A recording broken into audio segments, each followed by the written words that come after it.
Hi, I'm James Robertson, and I'd like to talk to you about the subject of ERP executive custody and the role of the ERP Strategic Project Leader. And I'll go into this in more detail in a moment. I've got a presentation that I want to share with you. But the key thing to understand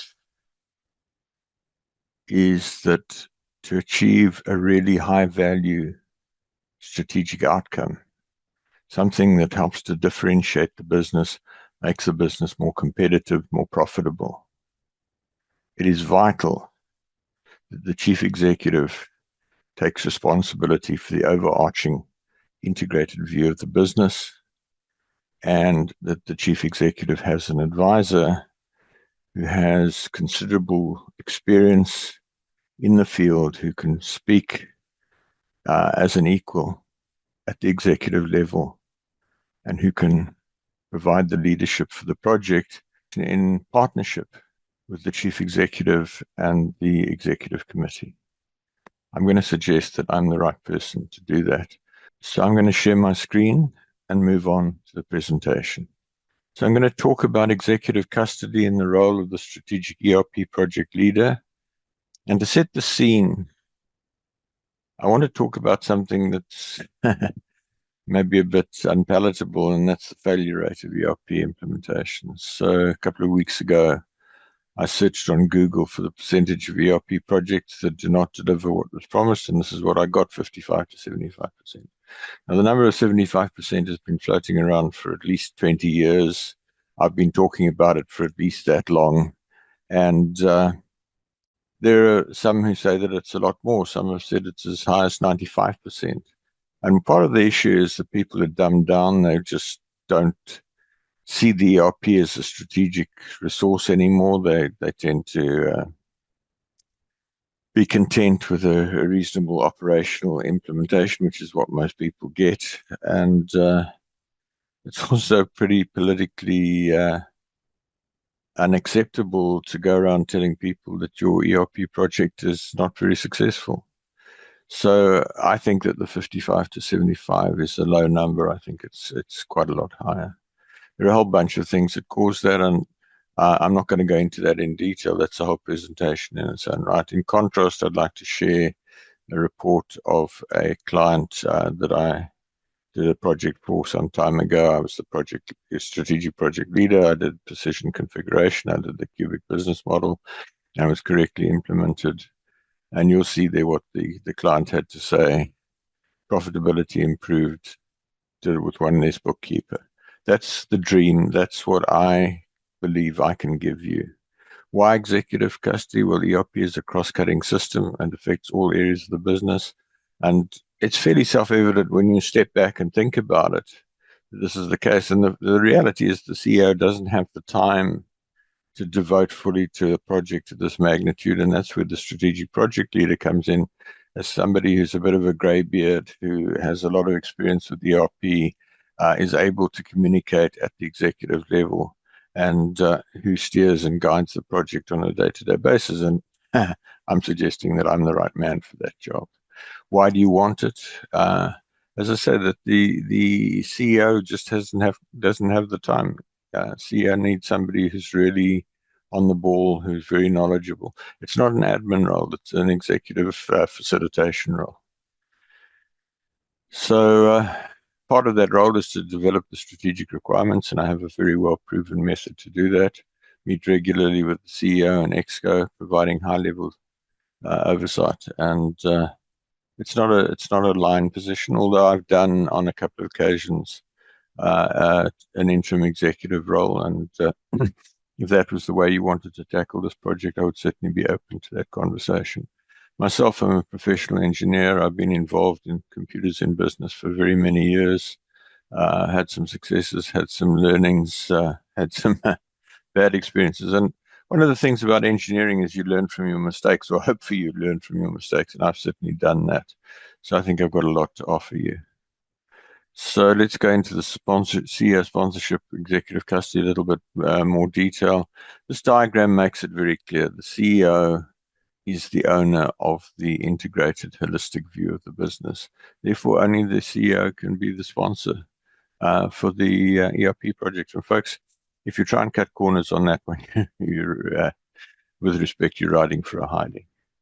The strategic project leader comes alongside the CEO, same level as the exco, and facilitates transversely across the business, works collaboratively with each of the C-suite members, and really just makes it happen.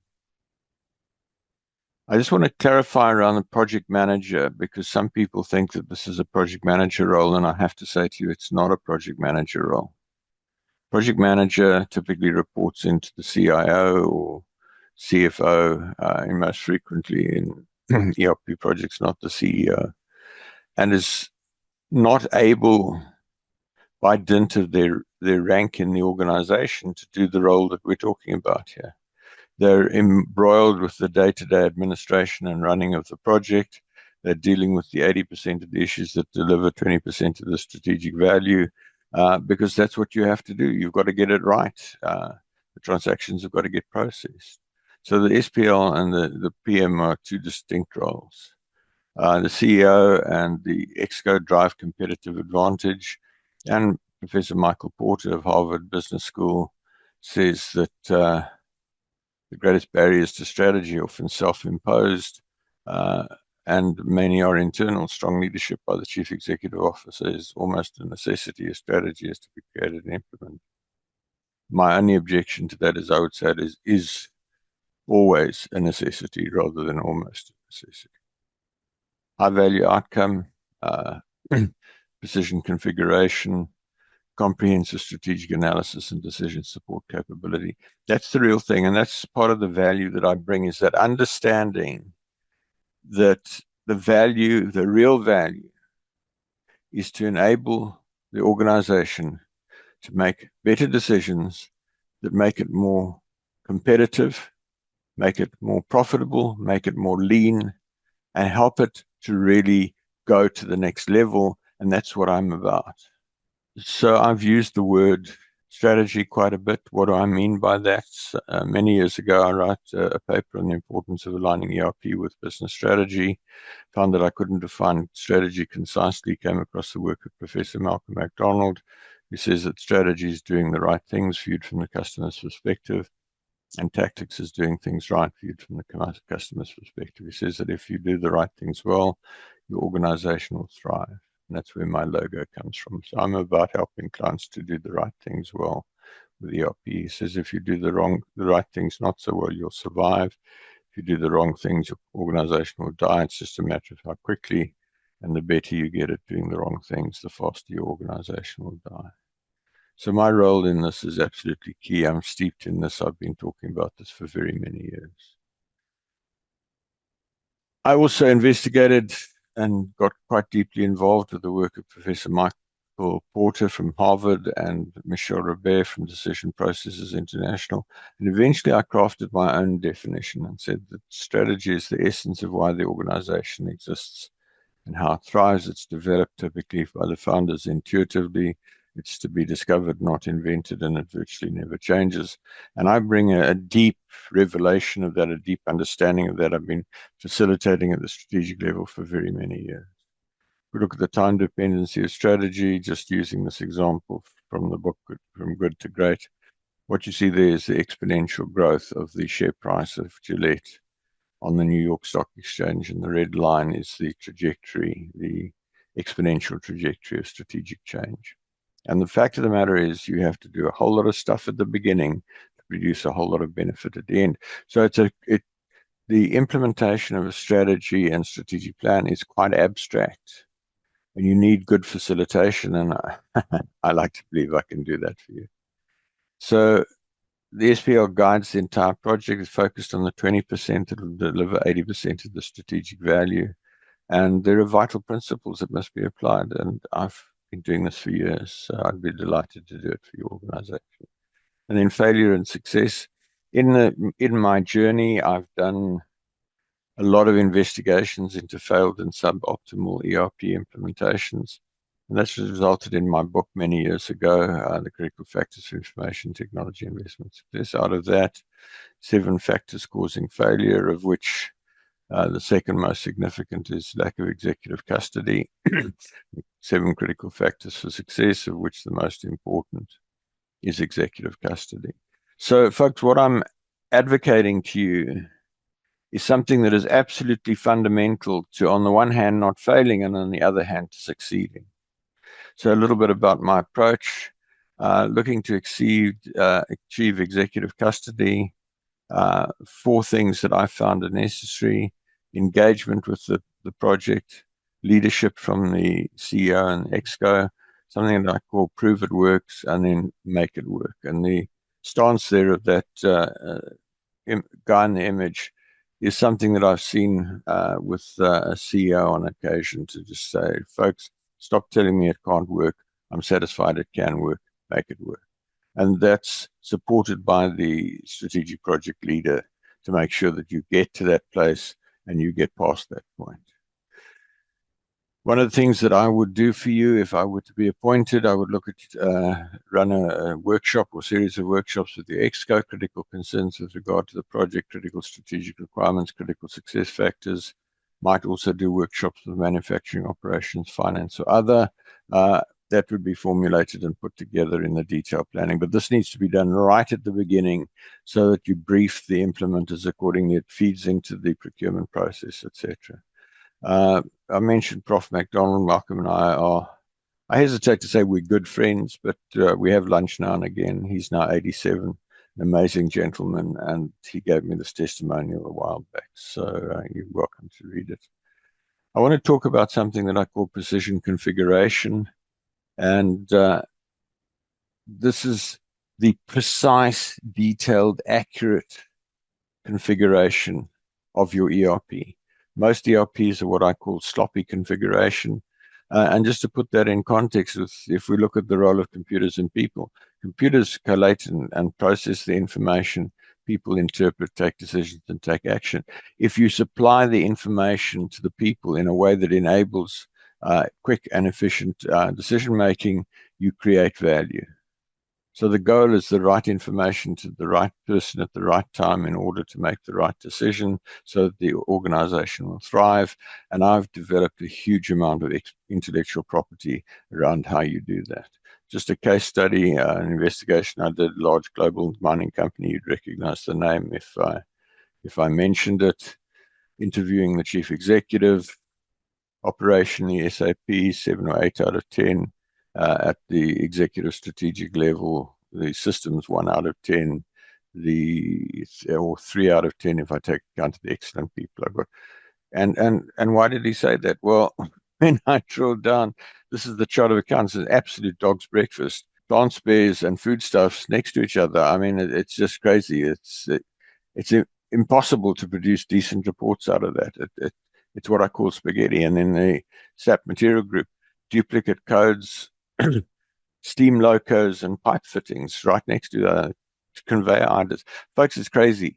How do you do anything with that data? But this is epidemic, and most implementers don't recognize it. It's an important point about the situation on the road from Johannesburg to Pretoria, big billboard.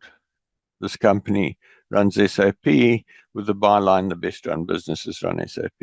When I investigated, there were 4 senior accountants, by which I mean high-end company cars, big executive offices, complex spreadsheets, lots of people providing information. And then when I spoke to the CFO, because I was brought in by the CIO, who was actually the IT manager, because he didn't report to the CEO, he reported to the CFO, and the CFO just chilled out, because basically what I was saying is that if he did what I was advising him to do, he would lose his whole empire. So just a very simple example to make the point a bit further, example of credit note reason codes, no basis for decision making there. This is what I came up with the chief executive. Every possible reason for a credit note, carefully structured, hierarchical, certain coding standards, and answers to the questions I've not yet thought to ask, which is kind of one of my songs. Something else that I talk about, the cubic business model. You've got locations and functions. You can plot that on a matrix. and you can do all sorts of clever things with it. Time doesn't permit me to go into that now. So to sum up with precision configuration, it's the strategic executive view of the business incorporated into your data. It gives you huge value. It makes it easy to produce reports, answers to the questions I haven't thought to ask. It's an absolutely vital thing to getting value out of your ERP, and virtually nobody understands it. I've got a whole detailed presentation on this if you're interested, and we can tackle that as a separate thing. Outcome from another client where I did this, and at the end of the day, positioned ASCO as an industry leader in the management of information. And they secured the Dior account at the immediate uplift of 12% in revenue because they could do some things from a brand management point of view that their competitors couldn't do, and I created that. Same project, the implementer pushed back initially, finally saw the value of what I was doing, adopted it, and actually brought me in on a number of occasions to help other clients with precision configuration. And that's a whole story in its own right. A few other points. One of the things that I advocate is the laboratory and war games instead of user acceptance testing. And it's an environment in which you go all out to break the configuration until you can't break it. You then document your processes, you do your training, and everybody is really on top of the system by the time it goes live. So they wake up in the morning, they go live, and they say, oh, this is the system I've been playing around with for the last few months. And I've got some strong views on that, and that's also another discussion. Then last point, procurement. If you buy the wrong system from the wrong implementer, you set yourself up for failure. You're looking here at a minimum investment life of 20 years, should be in fact forever. And you need to make sure that you are buying the right product and that you're buying the right implementer. And I've got a process that does that. I suggest that the strategic project leader must drive that process. It's strategically focused. The requirements are strategically defined, and it's driven from the top of the organization, because at the end of the day, you're buying into a marriage. In fact, it's more extreme than a marriage because it's easier today to divorce than it is to divorce your ERP. So to sum up, an ERP is transversal. The CEO is the custodian of the holistic view of the organization, and therefore CEO custody and sponsorship is critical. CEO has limited time, so you need the SPL to help. And folks, it's my suggestion that I'm the right person to help you with that requirement. Bill Gates says if you don't act on a new idea within 48 hours, you probably never will.